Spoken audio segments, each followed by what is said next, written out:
So Nikki Haley finally faced reality. She took that podium and became the last person in the room to finally come to the grips with the fact that she just wasn't enough to thwart that evil orange man, and he in fact is just he is likely to be the nominee for the Republican Party once again, and it's just not gonna work out well. It's so funny. It's so funny, right? Because at the beginning of this primary process, all the way back at the end of 2023, we had to suffer through those absolutely abysmal debates. Everybody who was on the stage, sans Vivek Ramaswamy, was in full throated agreement that they're just going to go out there and they're going to support anybody who achieves the nomination. Well, and having a pure woman moment, because frankly, that was her entire campaign. I'm a woman, I can do it better. Yeah, get trounced better than any other major oppositional candidate has in a primary process, like literally ever.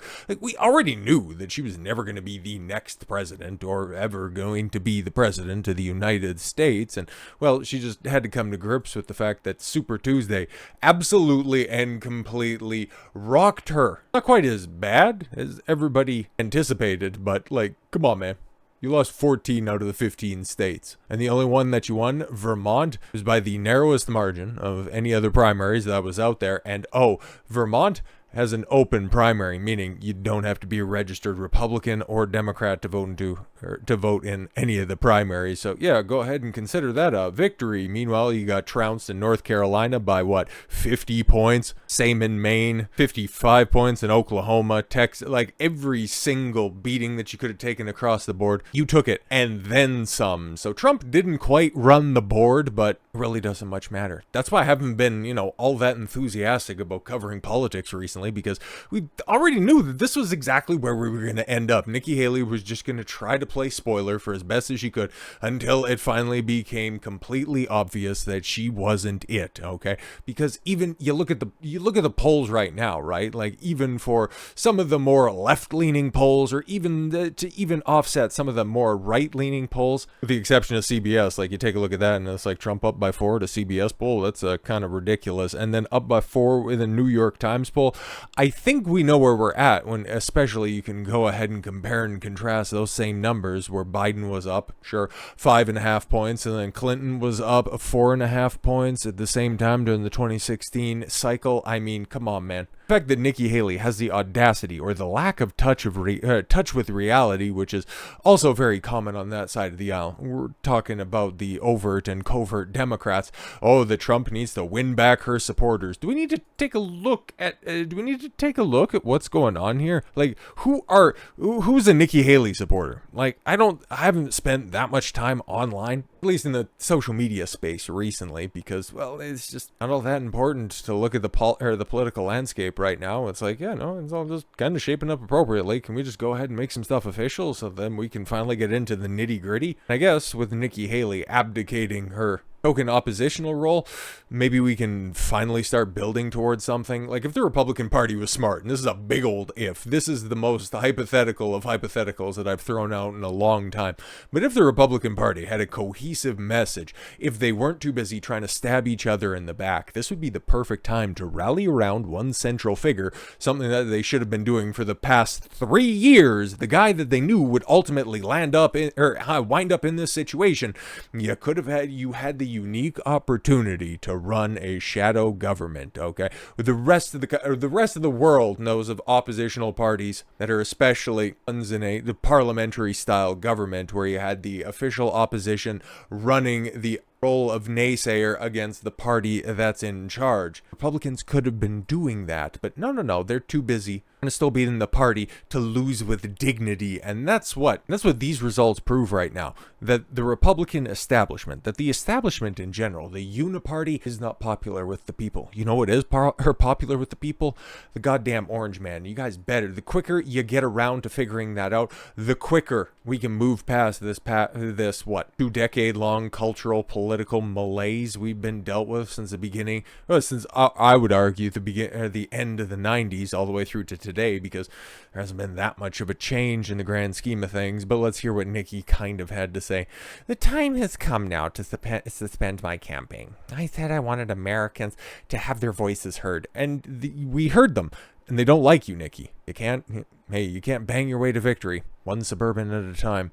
I have done that, yes. So Haley said in a speech Wednesday morning, hours after the last Super Tuesday results were tabulated. The 52-year-old then congratulated Trump, but didn't go as far as to endorse him. But okay, cool. She's not going to endorse him. She's going to break her promise. Again, true woman moment. Didn't get her way, and then she reneged on her promises. Oh, stop me if you've heard this one before. Instead, challenging him to get her supporters on side. You don't have supporters, and your endorsement would be more of a damning indictment of Trump than any of your fictitious supporters possibly could be, because let's keep it a buck. People that were behind you don't like you. You were just there as an establishment tool. You were being used as a pawn. Nobody's a Nikki Haley supporter. They're an establishment supporter. They're a neocon ideology supporter. They're a forever war type people, okay? Your defense contractors, your war profiteers. Those are the people that like Nikki Haley, okay? The establishment types, the old money types. Could have been anybody. Hell, it was somebody else. It was Ron DeSantis before he put a bunch of airheaded women in charge of his campaign, but that's a long legislated and long discussed campaign fail, but we can move on.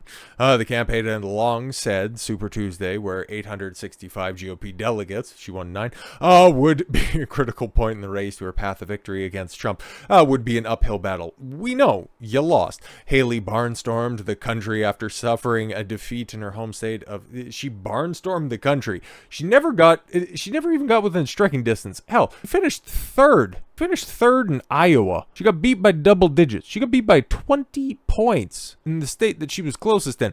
Not in her own home state. She got completely and totally blown out in South Carolina, but in New Hampshire, where she had all of the powerful endorsements of the Republicans in the area. And spoilers, it didn't amount to anything. So that's why trying to get back establishment hacks that were supporting you, like Haley donor, Art Pope, a big neocon, big money, old money, mega donor. If you want my millions, you'll have to earn them. Republican money man weighs options after former South Carolina governor drops out of the race. Deep pocket Republican donor Art Pope on Wednesday said Donald Trump would have to change course on economic and budget policies if he wanted to win his support. This is some skeevy stuff, okay? And this is why people really liked Trump in 2016. One of the many reasons, okay? He could not be bought. He is a billionaire. He is independent of these big money donors, something that always was a big bugaboo for the Ron DeSantis. Hell, all of his associations, because Ron DeSantis is a governor, good policies, terrible charisma. But you can go ahead and, put him on the backbench for a little while. Somebody charismatic,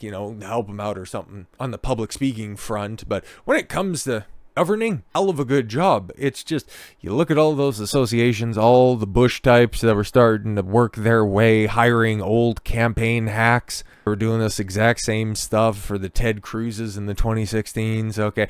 The Karl Roves of the world. It's always those type of people. Okay, and then the moment that the SS Rondenberg flew directly into the ground, they all jump shipped and went over to Nikki Haley. So why on earth would Trump want to try to win the people for money that he doesn't need? Because he has the support of the people. You take a look at his coffers, they're well stuffed. Hell, just take a look at his sneaker drop. The man shits gold, okay? They put the Trump logo on it, and then he sells it for a couple $100, and then it just, triples, quadruples in value on a resale on eBay. This is out of touch old Uniparty nonsense, okay? These are the same people that think that they can go ahead and flex their pocketbook like they have in elections in the past, and that's just going to somehow gain them favor. It's not working anymore, man. People are far more aware of these different tactics, the lobbyists, the activists that are out there trying to use these covert buzzwords. It depends on whether or not he reaches out to traditional conservatives like myself. Yes, old establishment hacks. Those are the people that were on the Nikki Haley side of things. And guess what? They don't matter. Really don't matter. Do you see the polls? Do we have to go back to the polls for a second? All right. We know how they overwhelmingly skew in favor of Democrats, and they can't even hide the fact that a Trump landslide is looking incredibly likely in 2024, and that the establishment on both sides of the aisles now are getting ruthlessly mocked. We're finally starting to see a major course correction, because we have an MSNBC, trio yucking it up at voters' immigration concerns show just how out of touch they are. We have the former press secretary right there, Miss Circleback, proud commie herself, Jen Psaki, Joy Reid, Rachel Maddow, cynically making light to the GOP primary voter concerns. Yeah, I live in Virginia. Immigration was the #1 issue, Psaki said, prompted to Reid chuckle. Well, Virginia does have a border with West Virginia, a very contested area. No. Just go ahead and ask your neighbors to the north in Chicago, New York City, how well they're contending with mass immigration now that they're starting to feel the pinch. All of those years of just flaunting and flexing, we're sanctuary cities, now seeing that put to the test, now realizing awfully quickly that, oh yeah, this whole open borders policy is completely and totally nonsensical. If you want to play stupid, which I think if you work for MSNBC, you might not be playing it, you just want to simply stick your head in the sand for the next few months only to wake up in November and realize, oh my god, how did we get shellacked like that? Well, because you can't do the same types of fortifications that you did in 2020, and that everybody has lived through the past 4 years of awful governance, realizing that, oh yeah, they might have said that the Orange Man is like really bad, but given the fact that we've had the opposite over the past 4 years, yeah, he might be bad. The tweets might have been mean, but yeah, we were all doing a lot better in 2019 compared to where we are right now. So get ready, man. All of those clip compilations of all of those out-of-touch broadcasters in the lead up to 2016, the lead up to 2024 is looking even more spicy than that. So with all that said, thank you all very much for the gift of your time. I've been Don Consuelo. I want you to follow your gut and get after it. Take care, everyone.